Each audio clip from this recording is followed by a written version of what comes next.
Bienvenidos. Soy Ana de Aprende con Flowers. Remember, my videos do build off of each other, so if you haven't seen the previous video in the series, then you're missing out. Hoy vamos a continuar aprendiendo sobre los tildes y los acentos.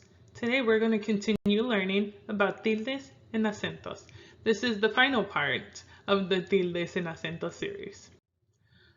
You still might be confused as to when and where to stress a syllable, or when and where to put an accent.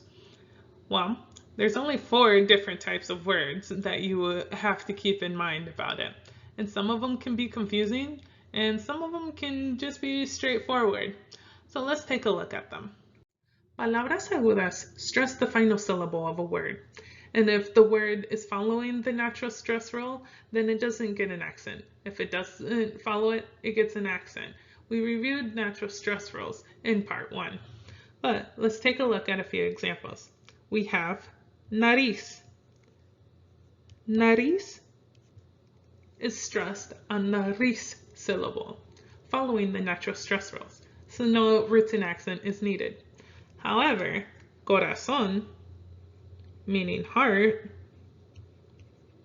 does not follow the natural stress rule and it's stressed on the final syllable, so it will have a written accent.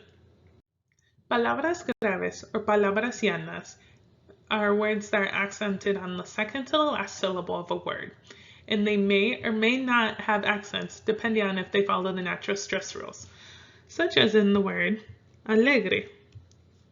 Alegre means cheerful, and because it follows the natural stress rule, it will not have a written accent.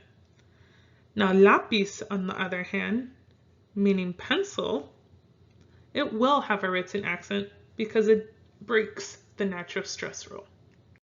Palabras esdrújulas are words that are accented on the third to the last syllable.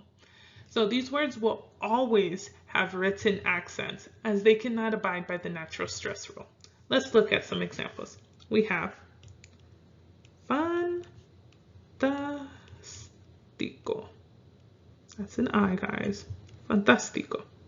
You will put the accent on that third to the last. And fantástico is a cognate meaning fantastic. There is plátano, which in parts of Mexico that I've been to, they use plátano meaning banana. No one says banana, okay? Plátano macho is what they use for plantain. Palabras sobre esdrújulas are words accented anything after the third to the last syllable. Whether it be the fourth to the last, fifth to the last, sixth to the last, it will be sobre esdrújula. And they will always have written accents because they cannot follow the natural stress rule. Sobre esdrújulas words are also adverbs that end in mente. So keep that in mind, okay? Now let's look at it, some examples. We have escríbeselo. Escríbeselo. Escríbeselo means write it down, okay? So if you're somewhere and you can't hear right, or you don't understand what the person is saying, or in my case, I just get tired and my brain just stops working. So I'm like, escríbeselo por favor. Always add a por favor at the end because then it doesn't sound like you're demanding it. I mean, unless you want to demand it, then go for it. But add a por favor at the end to be polite. The next word is repítemelo. Repítemelo. You will use this a lot when, especially starting off, like if you really want to practice your listening skills. Say, repítemelo por favor. Repeat it back to me, please. Okay? Now, Spanish has some long words. It's somewhat common, more or less, right? And people find they're like, well, I don't know how to pronounce the word. Well, the accents let you know. And it makes bigger words less scary. Okay? So rápidamente. Remember what I said about mente, right? They're going to be sobre esdrújula.